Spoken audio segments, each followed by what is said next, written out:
Atlantic charter के बारे में डिस्कस करेंगे इस लेक्चर में।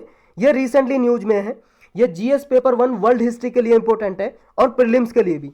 रिसेंटली न्यूज में क्यों है और इसका बैकग्राउंड क्या है ये इसके बारे में डिस्कस करेंगे। रिसेंटली न्यूज में इसलिए आया क्योंकि यूएस के एयरफोर्स के ब्रिगेडियर जनरल हैं, एक पोस्ट होती है भाई साहब एयरफोर्स में, अमेरिका के ब्रिगेडियर जनरल हैं जिनका नाम है रॉबर्ट स्पाल्डिंग। इन्होंने अनाउंस किया है कि एटलांटिक चार्टर के इनिशिएटिव को डिजिटली हम इनिशिएट करेंगे, यानी कि digital Atlantic charter initiative start करेंगे।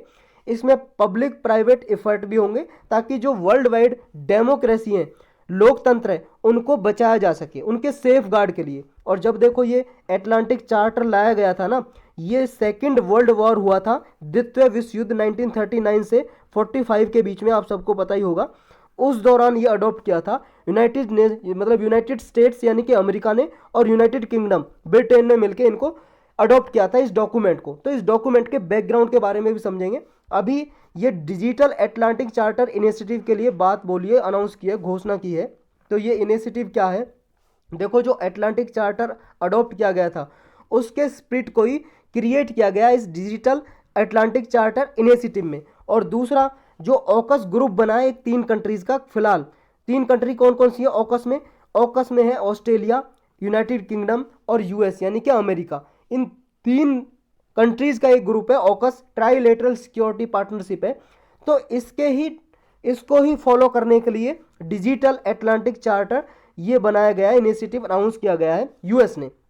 ये इनिशिएटिव सपोर्ट करेगा वर्ल्ड में हर एक रीजन को, हर एक क्षेत्र को सपोर्ट करेगा। और देखो जो क्रिटिकल इंफ्रास्ट्रक्चर है उसको प्रोटेक्ट करेगा और इंश्योर करेगा हर एक कंट्री में। जो ये पॉलिसी एडवाइस भी देगा, यानी कि किसी कंट्रीज को पॉलिसी एडवाइस चाहिए या इन्वेस्टमेंट व्हीकल की तरह काम करेगा, टेक्नोलॉजी डेवलपमेंट प्लेटफॉर्म की तरह भी काम करेगा। और जो डिजिटल ऑथोरिटेरियनिज्म होता जा रहा है, ऑथोरिटेरियनिज्म का मतलब क्या हुआ, एक तरह से कोई सिंगल कंट्री डिजिटली अपना एक तरह से डोमिनेशन ना बना ले, अपने आप को पूरा डिजिटली अपने आप को पूरा वर्ल्ड पावर ना बना ले। तो ये सबको भी काउंटर करने के लिए, डिजिटल ऑथोरिटेरियनिज्म को भी रोकने के लिए ये काम करेगा डिजिटल एटलांटिक चार्टर इनिशिएटिव।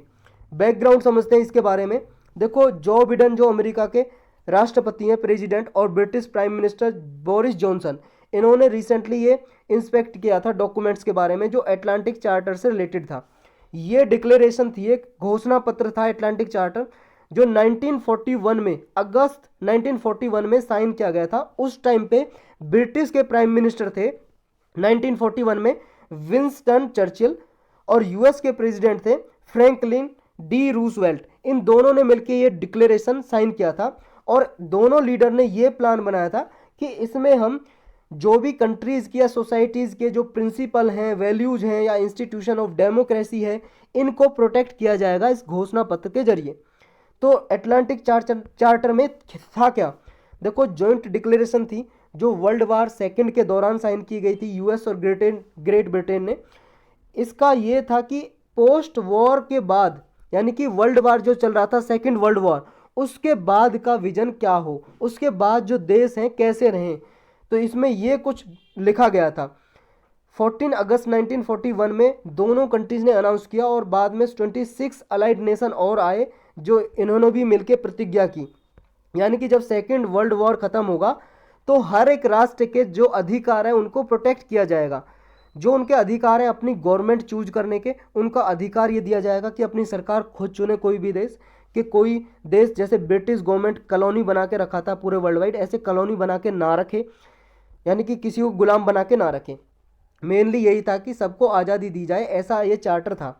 और जो ट्रेड रेस्ट्रिक्शन लगाते हैं, जो व्यापार करते हैं भाई साहब, इंपोर्ट एक्सपोर्ट, आयात निर्यात, उस पर टैक्स ज़्यादा लगाते हैं किसी कंट्री पे, जैसे ब्रिटेन ने लगा रखा था कि ब्रिटेन से माल आएगा तो भाई साहब उस पर ज़्यादा टैक्स लगा देंगे, मतलब उस पर जैसे इंडिया से जाएगा ब्रिटेन में तो उस पर तो ज़्यादा टैक्स लगा देंगे, और ब्रिटेन से आएगा इंडिया में उस पर कम टैक्स लगाते थे ताकि लोग ब्रिटेन का माल खरीदें ज़्यादा, क्योंकि कम कीमत का रहेगा।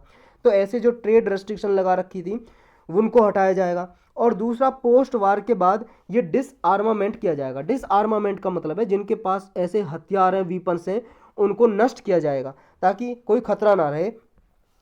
जो ये डॉक्यूमेंट है एक तरह से फर्स्ट स्टेप समझा जाता था अभी भी समझा जाता है किसके लिए, for the establishment of United nation, जो 1945 में संयुक्त राष्ट्र बनाया था यूनाइटेड नेशन, एक ऑर्गेनाइजेशन संस्था, ये इसलिए बनाई थी ताकि सेकेंड वर्ल्ड वार जैसा हुआ है उसके बाद ये बनाई थी कि ऐसी नौबत फ्यूचर में ना आए कि थर्ड वर्ल्ड वार हो, क्योंकि बहुत ज़्यादा भाई साहब जान माल का नुकसान हुआ था इसमें, तो ऐसी नौबत ना आए और पूरे वर्ल्ड में पीस रहे, शांति रहे। ये पीस और सिक्योरिटी एस्टेब्लिश करने के लिए यूनाइटेड नेशन बनाया, और इसे बनाने के लिए ही एक तरह से फर्स्ट स्टेप समझा जाता है एटलांटिक चार्टर, क्योंकि इसमें भी यही कुछ इसके टारगेट थे, ऑब्जेक्टिव थे कि डिसआर्मामेंट करना, पोस्ट वार के बाद ट्रेड रेस्ट्रिक्शन हटाना, सभी गवर्नमेंट को अपनी गवर्नमेंट चुनने का अधिकार होना, हर एक नेशन को, राष्ट्र को। तो ये सब कुछ इसमें टारगेट कुछ ऐसे ही थे जैसे यूनाइटेड नेशन में थे। तो और क्या इसमें इंक्लूड किया गया था एटलांटिक चार्टर में, देखो 8 कॉमन प्रिंसिपल थे, इसके सिद्धांत थे 8, उनमें से कुछ देखो ये हैं। जैसे दोनों कंट्रीज ने, यूएस और ब्रिटेन ने ये एग्रीड किया, ये किया, मतलब समझौता किया, आपस में सहमत किया कि ये क्या है, जो टेरिटोरियल गेन्स ढूंढते रहते हैं तो ये नहीं देखेंगे, यानी कि ब्रिटिश गवर्नमेंट जो टेरिटरी ढूंढती रहती है, दूसरे नेशन को कैप्चर कर लेती है और फिर अपना राज चलाती है, ये नहीं चलाएगी। इन दोनों ने टेरिटोरियल चेंज को भी अपोज किया कि अगर कोई लोग चाहते हैं कि हमारा राष्ट्र वो बने और यहाँ कोई कॉलोनी ना रहे, तो उनकी पीपल की विश है वो ध्यान में रखते हुए टेरिटोरियल, मतलब टेरिटरी डिसाइड की जाएंगी, यानी कि कोई भी टेरिटोरियल चेंज नहीं होगा against the wishes of the people, मतलब लोगों की विशेज इच्छा के विरुद्ध कोई भी टेरिटरी चेंज नहीं की जाएगी। नेक्स्ट इसमें ये था, जो भी सेल्फ गवर्नमेंट है उनको रिस्टोर किया जाएगा, यानी कि सपोर्ट किया जाएगा, हर एक राष्ट्र अपनी गवर्नमेंट बनाए, अपनी सरकार बनाए, बाहर से कोई इन्फ्लुएंस ना हो। नेक्स्ट था कि जो पीपल हैं उनके पास ये राइट रहेगा कि अपनी गवर्नमेंट, अपनी सरकार वो खुद चूज कर सकें इलेक्शन के जरिए, जैसे डेमोक्रेसी में होता है। तो ये था बस इसमें।